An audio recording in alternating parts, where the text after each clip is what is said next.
Hi, and welcome back to another episode of the History of Fan Anime. I'm your host, William Chow. In today's episode, we're going to get back into a new decade. Okay, so I already did the top 30 OAVAs, TV shows, and movies for the 1980s. Now I'm going to do the same thing for the 1990s. Okay, so I'll start from 1990 and work all the way up to 1999 and go through each and all these significant titles from every single year and then build a big top 30 countdown. So again, this is going to take me a while. It took me almost 14 episodes to do it for 1980, and this one probably will be a lot longer because there's now the new generation. Like my generation, started in the 80s, and of course we had to suffer through a lot of things. Like no translations and very hard distribution, with the VHS tapes and all that stuff. But now, in the 1990s, the anime companies started kicking in. So now there's basically a source that a lot of people can get certain types of animes and that kind of stuff. Big boom in the new OAVAs and animes and movies that sort of came out. So a lot more titles we can deal with. So, it's going to be a little bit harder than the 80s just because of the sheer volume. But again, we'll go through it all and it'll make this list of the top 30 titles for you. I'd like to remind you to go down below and click like and click subscribe. And if you like, you can put a little comment about your experience with this, because that always helps the YouTube algorithm. And again, if you want to support me financially, I do have the super thanks button down below, as well as the links for the PayPal and Patreon. Again, we have special episodes and that kind of stuff for the subscribers and the donators to this channel. And again, there's a link below which has all the database, which all the episodes of the history of fan anime, as well as the bonus episodes for the subscribers. So again, check that link out below. It really would help greatly. Thank you. Workings of the 1990s and what animes will end up on our top 30. All right. So without further delay, let's begin. Okay, so we start off New Year, 1992, and the first season is winter season. And again, we'll start again with the brand new TV shows coming out this season. And the first one on the list is the new Tekkaman Blade. Okay, so this is a newer, updated version of the classic, old version of Tekkaman. Okay, now they got the new version called Tekkaman Blade. Now this is really cool. Because I really like this one, because again, it's updated animation, updated graphics, but the character designer is one that really big and famous character designer. His name is Tonomori Kaguya. Okay, he's famous because he's done a lot of the classic giant robot type shows to date. So he's known for things like Legend of Galactic Heroes. He does a section in the Robot Carnival movie. But as I said, he's known for a lot of the classic big robot shows. So he's known for like Ideon, Dunbine. He does the character design for the Southern Cross. He does bits of Space Battle Cruiser Yamato, Zabungle, and even some classic OAVAs that came out really early in the 80s. Cool Bye Bye and Greed. So, when I was collecting a lot of this kind of other animes, I've noticed this, the very similar character designs from the early 80s, right? So then when, this show came out, I really gravitated to right away because I was very familiar with that kind of character design. I like that character design. I really got into the series for that. And again, it's, another one of these, kind of, kind of reminds me of Borgman. Like Tekkaman, those type of things like Machine Robo and that kind of stuff, where they're fighting guys again with using this sort of guy that goes into the armor, much like the series, Detonator Organ, Borgman, and things like that. Very, very similar, right? So again, and so very nice character design on that kind of thing. Nice series. Definitely one to check out for this one. And again, as we go on, we're going to have a lot of these new series that come in, because in the 90s, this is where things really, really started picking up, and you'll soon see the numbers of these things, go increasingly, really much there. Okay. The only other show that was of particular interest is the Densetsu no Yusha Dagarn. Okay, so again, the entire series of this Yusha thing, the brave blank, okay, the kid and his robot thing. So, this is more in this entire series of this kind of thing. They're gonna have Jay Decker, which is brave police. There's brave Firebird and all this other stuff, and all this these other type of shows. Never got popularized over here, but again, similar storylines, just phased out the robot and the sequence just a slight bit. But yeah, slight variations on the giant robo type of shows, or heck, even just a slight mutation of the Transformers idea, where it's the robot and the kid type of thing. Again, no one really traded virtually any of these series. Maybe I think later on, people got sort of graduated to like Jay Decker and whatnot. That's sort of the most sort of well known of the Yusha type series, I think. And we'll see more of that as we go. But again, no one really ever translated it. No, obviously no one ever fan subbed it, and it was really lightly traded. So that's what happens with this particular series. Okay, so that basically does it for the TV shows that are new for this particular season. So we go on to past all the previous shows and on continuing from last year. Again, if you go back to the previous episodes to see what those are all about, you can go through. But in summary, we still got some pretty big shows still running. Dragon Ball Z, Ran 1/2, Yawara, Dragon Quest, right? So, Toriyama's got a lot of good stuff going on right now. Iruma Takahashi's another big one, getting her stuff out. So a lot of continuing on new shows. That's probably why we haven't got really too many new TV shows yet, until these ones sort of end, or more stuff can continue. They aren't really pushing lots of new stuff out, right? Obviously, there's lots of Japanese shows.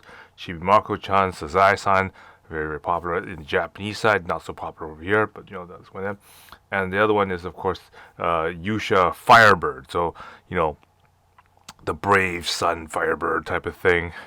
The kid and the robot having to do with the, the reversion of the Phoenix type of thing, right? And again, they're already releasing another one, doing the, Dargarn, which is, another one in the Brave series. But again, they're gonna have they're really gonna push this in the next few years, this entire Brave series, and then eventually they'll get into, I said, Jay Decker or Gao Geiger or whatever, right? Okay, but the most big change that you'll see in the next upcoming years is going to be the OAVAs, and that's what section we're going to do now next. Okay, so doing the OAVAs now, so right off the bat, the next installment of the Gundam 0083 series. So again, a short OVA series on the new sort of beginning parts of the Gundam and that kind of stuff. The sort of the new sort of addition to this one is they've implemented the GPO2, which has a nuclear warhead bazooka type of thing, which is really kind of a new concept in that. But yeah, definitely. Animation is really good. The combat scenes are phenomenal in this show, and it's a nice, short 13 episode sort of all encompassing sort of thing, which is really, really nice. But definitely one to definitely check out. 080 and MSO8 team are also these big blockbuster sort of Gundams that they released at this particular time. The next one is Video Girl I. Again, based on the manga, the same idea. But, the girl that comes out of the video game type of thing, right? Idea, and nice sort of love sort of triangle type of thing on it. A nice short series. It was one of the very first series that kind of even though it wasn't really like fan subbed right away, but like a lot of people kind of got into doing the translation for it, and I showed in a previous episode where someone actually like did the line for line translation of all 6 of the OVAs and that kind of stuff in printed form. So the idea is that you could literally, like, read it like a book, okay, and then you can watch the anime afterwards, or sort of watch the anime and kind of follow it at the same time. But like, obviously, the easiest way to do it, of course, is to just kind of read the book first. Kind of get an idea of what all the dialogue and the direction of the story is, and then you can watch the anime and kind of follow it from that, right? Kind of idea. But definitely, this is another one of these really nice series. Again, this guy will eventually do things like, DNA squared, which is the next big thing that he'll probably do after this, right? So, good start for his career. And the next one after this is also 3 by 3 Eyes. So another, again, when they're releasing this is a short 4 episode OVA series.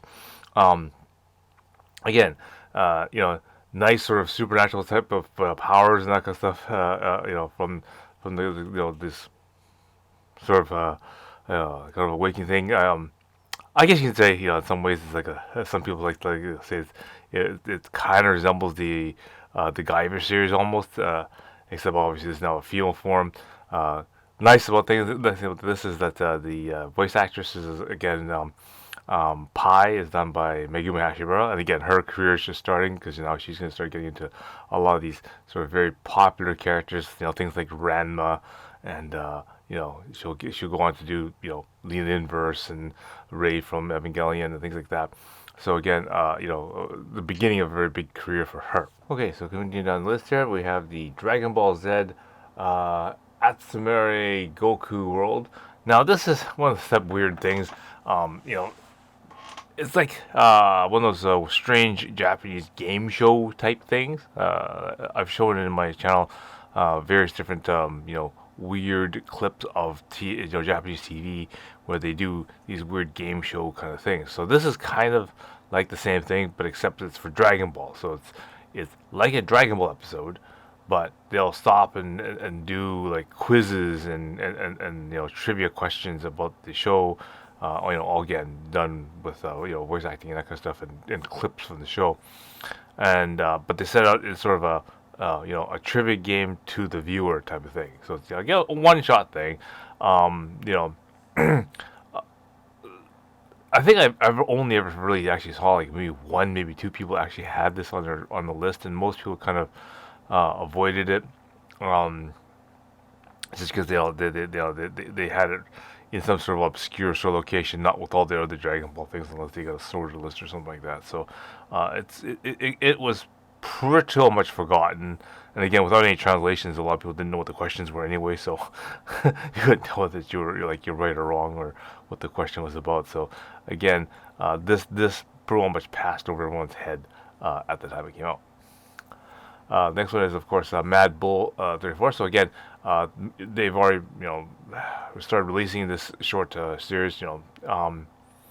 And it's to me it wasn't very well animated, like in terms of like character design and that kind of stuff. But it had an interesting enough story. Following the Peter Gunn kind of theme. Badass cop kind of type of show. So as long as you don't think of much more than that, trope, then that's fine. it was an interesting show. Definitely one to check out. I thought the first episode was pretty well done for that, actually. Okay, then we'll continue onwards here. Okay, so we go on to the next series here, which is Babel 2. Now, this series is kind of interesting. It's not very long. It's very short. It's like a 4 episode series. But the neat thing about it is that it's your typical kid finds out he's some sort of guardian, and so the bad guys come and he has to go beat them off type of thing. But the interesting thing is that there's a show is done by the character design is Michi Himeno and Mitsuka Kajitani. Okay, now again, this duo, is really famous for doing a lot of the same kind of animes all together, and they got a pretty impressive list of things. Some early OVAs that we kind of covered and worked on. Alwan Saga, the original character design was done by Amano. Dragon Fist, we did the fan sub for that one. He did some work on the Fist of the North Star movie, and he did some really big name things like Lupin the Third. Um, the most notable and sort of recognizable things that these guys have done is Saint Seiya and Yu-Gi-Oh. Okay, so definitely some good big names that they've worked on for this particular series. So definitely the artwork's really is good. It's one of these nice sort of good guardian protector type of trope type series. The only other test title on this list is Sequence. Again, the character design kind of looks like a B-Boy or uh, Cypher or one of those type of shows.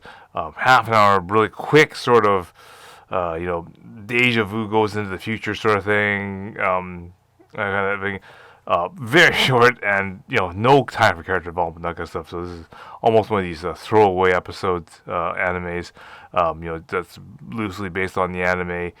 They never did anything with it, so it just kind of you take it or leave it kind of story. Okay, and that does it for the rest of the OVAs. I suppose just a little bit of a mention of Grand Sword there, but that kind of showed up on the anime V magazines a little bit, but again, no one really followed it otherwise. So we'll go right to the movies. Okay, so the movies right off the bat there, we have the Dragon Ball 6 movie. That came over as the Return of Cooler. And that just was an exciting time because Dragon Ball is still running on TV, and now we got these sort of featured movies that sort of coming out, corresponding to the TV series, and building off the hype and that kind of stuff of that. So it was quite actually really an exciting time because this is one of those type of things where people were sort of following the series as well, but they're also really anxious and excited to see these new things that are coming out for them. And again, animation quality and that kind of stuff is always really better in the movies and whatnot. So it's always an expected event. So we have the Doraemon movie again.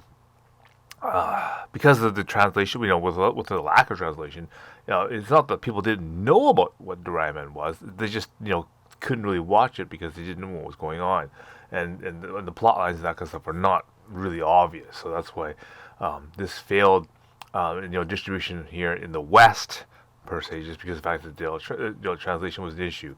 Other countries like Hong Kong and that kind of stuff, they had Cantonese versions and that kind of stuff which were available. And I mentioned that with my interview with Vince and that kind of stuff, we were talking about how people were could get that kind of animation influence in other cultures, right?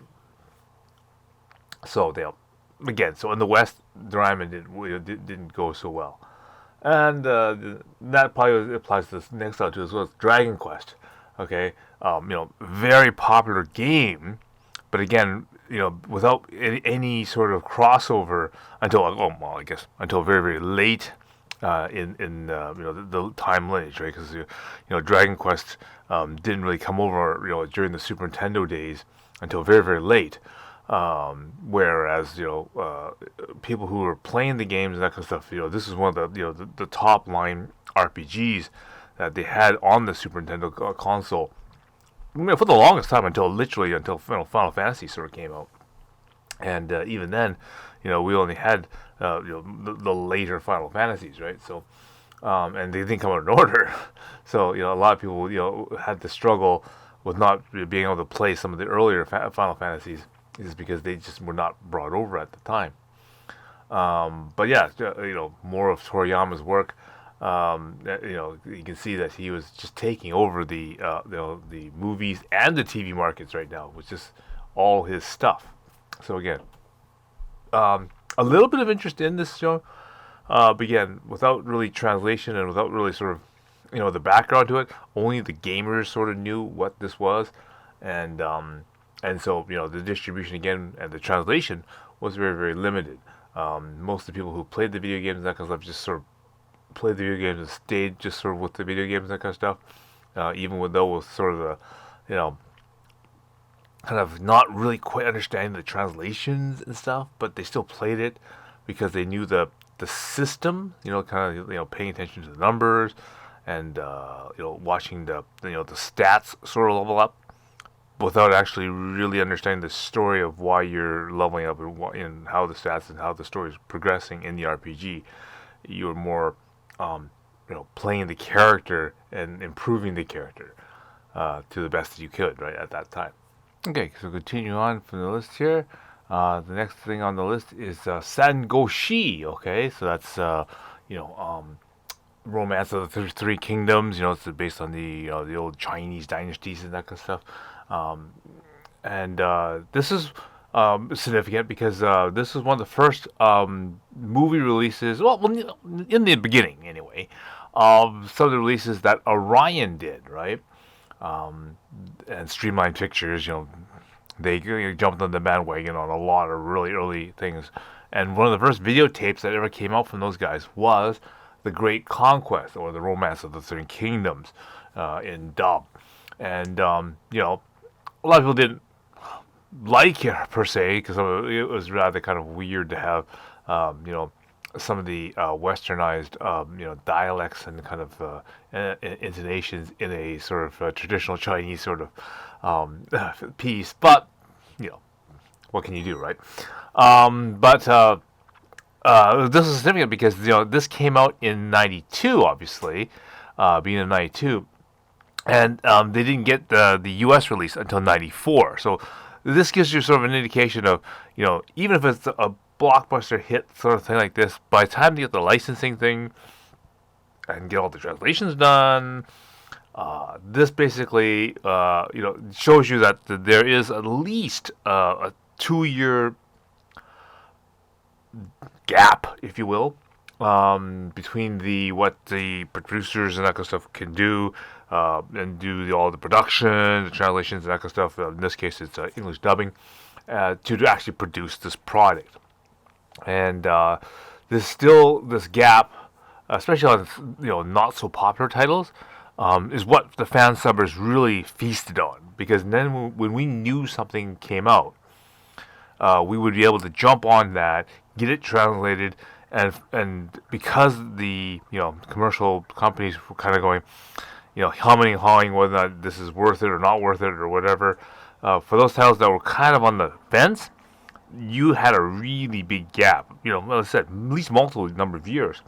Even on a blockbuster hit like this one, you'd still have 2, 3, 5 years or something like that on some titles that would be your fan subbing window. That's why I always refer to, in this sort of time period, that titles had an expiry date, because you don't want to be in that situation where you make something that a commercial company is going to make anyway, because then you'll end up having to pull your copy off of the distribution list and that kind of stuff, because you don't want to be getting stop and desist letters and that kind of stuff, and just sort of get that reputation of being more of a bootlegger than an actual fan subbing type of thing, right? So that's why this concept of expiry date comes up with fan subs, because you want to pick titles that that's things that you want to do yourself, but at the same time has some sort of lasting effect, or some sort of ability that titles that that the public out there would like to see, but most likely won't get to see just because of these companies are going, well, I don't think it really will sell, so we're not going to bother going after it. Of course, this will pick up pace as more stuff comes out and more money starts flying all over the place, and people start going through the garbage can and looking for the whatever titles that they can get their hands on. So that's how these things sort of appear. Is that obviously these guys thought motion picture kind of thing, maybe we can jump on the bandwagon and get stuff on the bandwagon for this sort of thing. And of course, now with the demise of things like Orion and Streamline Pictures, the licenses have lapsed. Good old Discotech goes up and picks up the garbage and licenses this one as well. So definitely it's available, and it's for a sort of a historical sort of piece, based on the historical type of piece. And again, I was sort of used to watching a couple of these, kind of shows in Chinese animation and that kind of stuff, including that really awful Bruce Lee movie version of the animated, the Legend of the Kingdoms and that kind of stuff. The Nine Gods thing. That was kind of even that version. Kind of led to this sort of thing. So that's my fond memory of this concept of the Three Kingdoms. But yeah, definitely something that is worth checking out. Okay, and that seems to be the end of the movies, and they are no. Yeah, okay, there's this one sort of odd, boyfriend special, anime type of thing. Uh, Again, very, just like a lot of the other things like Zetsuai and uh, B Boy and Cipher and all these other things. It just sort of appeared because of the fact that being a special OEV like this, distribution was really really limited because of the fact that not very much in the way of things like videotape copies and that kind of stuff were around. So again, distribution just wasn't there and no translation. So again, just these things just compound on top of each other just to make these things just that more obscure. Anyway, that kind of finalizes the first season, which is the winter season of 1992. We'll continue on in the next episode with the more from 1992. All right, hope you found that really interesting. And again, we'll be getting into more episodes as we go through the whole entire decade of the 1990s. All right? So, until next time, I will see you again.